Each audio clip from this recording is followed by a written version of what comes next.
Bueno, más allá de que las bolsas, el IBEX 35 está siendo hoy el mejor en Europa, con una subida del 0,5%, 8.095 puntos gracias al tirón de los bancos que siguen en racha con esas expectativas de más y más subidas en los tipos de interés. Están sucediendo muy poquitas cosas, también están bajando de precio, ojo, cuidado por este lado los bonos, y parece que todo va a seguir siendo así al menos hasta el próximo miércoles, que es cuando se reúne la Reserva Federal y decide sobre la subida de los tipos de interés. El martes pasado hizo mucho daño la caída de esa masacre que hubo en Wall Street. Ayer esa probabilidad de que aumentaba la probabilidad de que la Reserva Federal pudiese subir los tipos de interés incluso 100 puntos básicos en la reunión, y hoy estamos un poco a la espera de novedades y de datos macroeconómicos que confirmen o no confirmen si la Reserva Federal irá en esa dirección.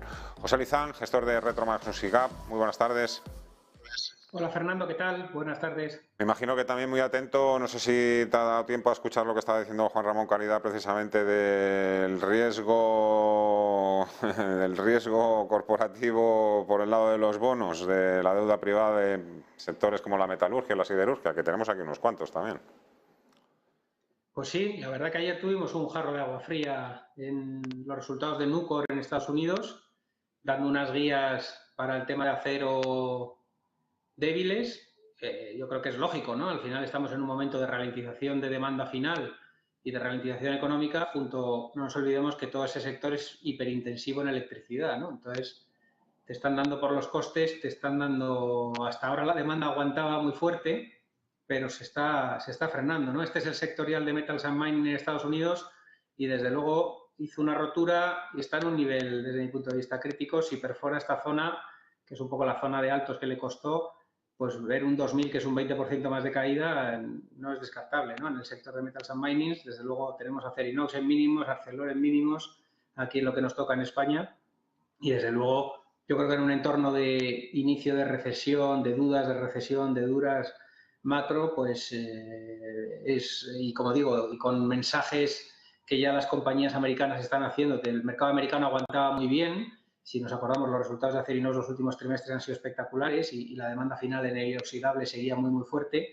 Ya Arcelor empezó el último trimestral a bajar un poco las guías para el siguiente año y ayer Nucor hizo lo mismo, ¿no? Entonces estamos empezando a ver porque es un sector que va a tener dudas, ¿no? Ayer Nucor cayó un 11%, las europeas Arcelor cerca de un 5%, Acerinox un 2 y pico, y yo creo que es un sector que probablemente de a corto plazo sea muy volátil y sufra, ¿no? Desde mi punto de vista, y con lógica, ¿no? Tienes los costes disparados, como digo, de la parte intensiva en electricidad y por otro lado tienes dudas sobre la demanda final de acero, ¿no? Y aunque sí que es verdad que están en un momento mucho más sano las compañías que lo que han estado en la última década, se han desapalancado mucho, se ha reducido muchísima capacidad, o sea que dentro de la ciclicidad propia del negocio, pues creo que la calidad de los activos es mucho mayor. Ahora la propia Arcelor pues, ha pasado de estar hiperendeudada a tener prácticamente caja positiva, ¿no? O sea que creo que es un sector que está más sano, pero que es verdad que el ciclo es el ciclo y el ciclo se está ralentizando,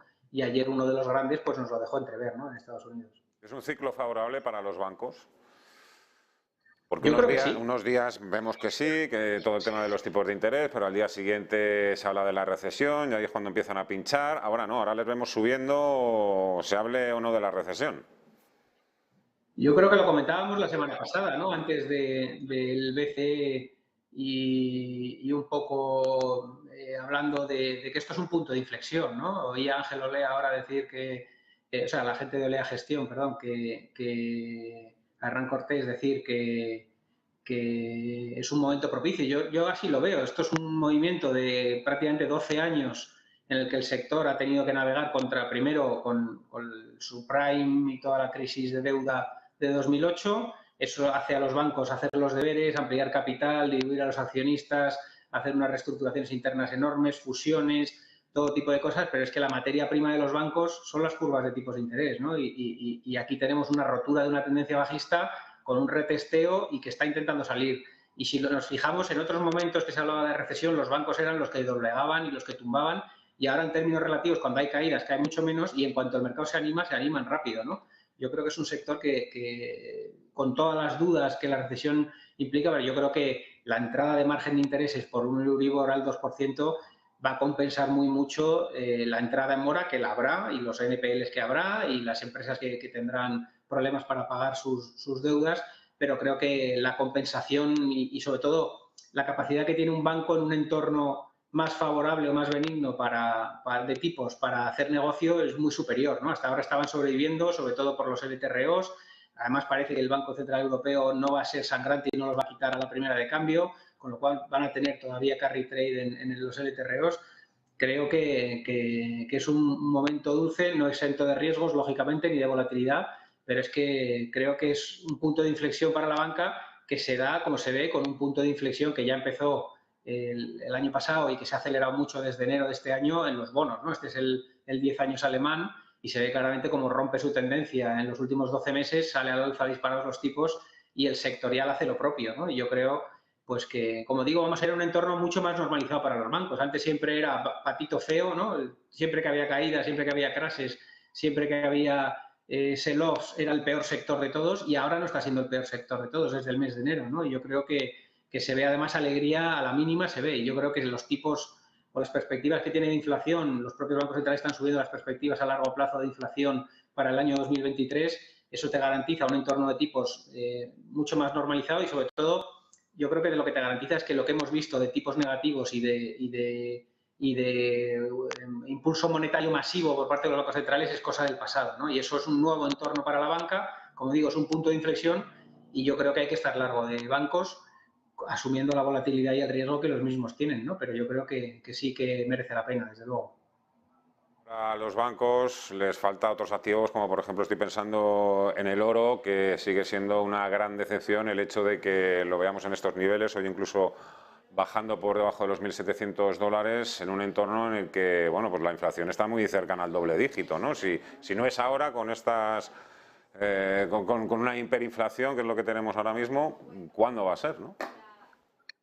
Pues sí, la verdad que está en un momento crítico, ¿no? Si nos fijamos, línea de tendencia de largo plazo del oro y se está acercando a la hora de la verdad, ¿no? Y la verdad que el gráfico, después de un doble techo en la zona del 2000, desde luego si perfora la zona de estos mínimos, ¿no? De la zona del 1670, 1680 con contundencia, muy probablemente tendríamos una primera vela, un retesteo y luego a ver qué pasa, ¿no? Pero desde luego estamos en un nivel crítico y como digo, un doble techo aquí, si perfora aquí, desde luego no van a ser buenas noticias porque es romper su tendencia alcista de largo plazo. La verdad que sorprende que en un entorno inflacionario no esté sirviendo de activo refugio. Yo también creo que la fortaleza del dólar tampoco le está ayudando, ¿no? Pero sí que es verdad que está en un momento de muchas dudas, ¿no? Y yo vi este gráfico, a mí me invita a pensar que lo normal será que tengamos un velón aquí de perforación de esa línea de tendencia que haga saltar muchísimos stops,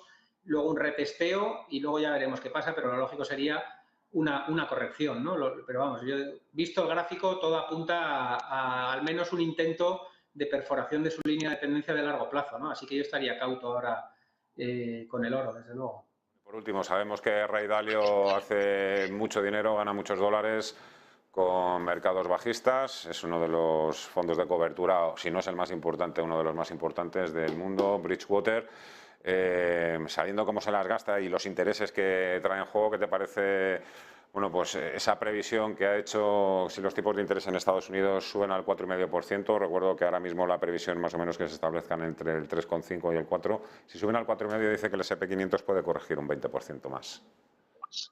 Bueno, yo creo que Ray Dalio se ha hecho muy famoso y muy rico, ¿no? Y últimamente todos hemos visto esa presentación de Ray Dalio que habla del momento del ciclo en el que estamos, ¿no? Que él habla de un final de ciclo, de las teorías de ciclos, del ciclo largo, ¿no? Que estamos en la fase final del ciclo largo y en la fase final del ciclo largo, pues él se ha hecho muy famoso recientemente o ha habido mucho tuit con todo el tema de que en la fase final del ciclo hay desorden mundial, hay guerras, hay grandes recesiones y por ende hay caídas de los activos y de momento no está, desde que empezó con ese gráfico hace pues prácticamente 8 o 10 meses a circular, no va desacertado, ¿no? Y yo creo que el orden geopolítico mundial lógicamente está cambiando, los pactos comerciales, como comentabais antes con Juan Ramón y con Hernán Cortés, desde luego se está enquistando mucho la geopolítica mundial y desde luego no es descartable que tengamos, si tenemos un tercer trimestre, como yo espero, que creo que va a ser un trimestre de revisiones a la baja de estimaciones en muchos sectores y de caídas de BPA estimados para 2023, muy probablemente pues podamos tener otra pata abajo que nos haga pues eso, visitar el 3.200 de Eurostoxx, 3.400, 3.300 de S&P. No pasaría absolutamente nada y sería una fase correctiva normal, sobre todo en la bolsa americana o en la bolsa alemana, ¿no? Muy probablemente lógica a una subida que ha durado 10 años, prácticamente 12 años, ¿no? Es un poco el gráfico inverso a lo que hemos visto de los bancos recientemente. O sea, al final, esas bolsas han gozado de un ciclo, un superciclo alcista de 12, 13 años y todo apunta que sí que es verdad que estamos en un inicio de una fase final de ciclo.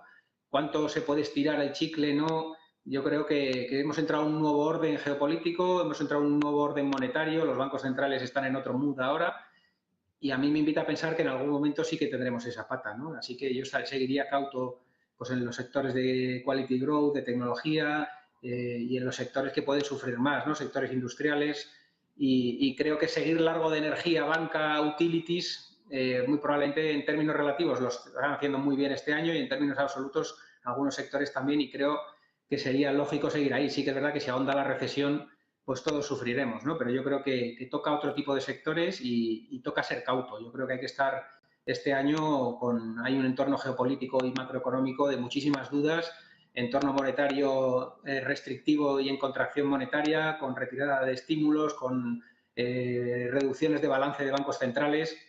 Creo que estamos en otro entorno y en este entorno la prudencia, desde luego, no sé si se producirá ese escenario de Ray Dalio o no, de guerra mundial o de entorno, desde luego signos tenemos, ¿no? Y tensiones geopolíticas tenemos y desde luego la prudencia debe estar, desde mi punto de vista, en los gestores de carteras encima de la mesa actualmente. Cansaremos de repetirlo. Mensaje recibido, José Lizán, Retro Magnusica. Cuídate mucho, un abrazo. Hasta la próxima. Igualmente, Fernando. Bueno, nos hemos pasado ya 2 minutos de la 1 de la tarde, así que me despido rápidamente hasta mañana. Os dejo con la información. Que seáis libres y felices. Adiós.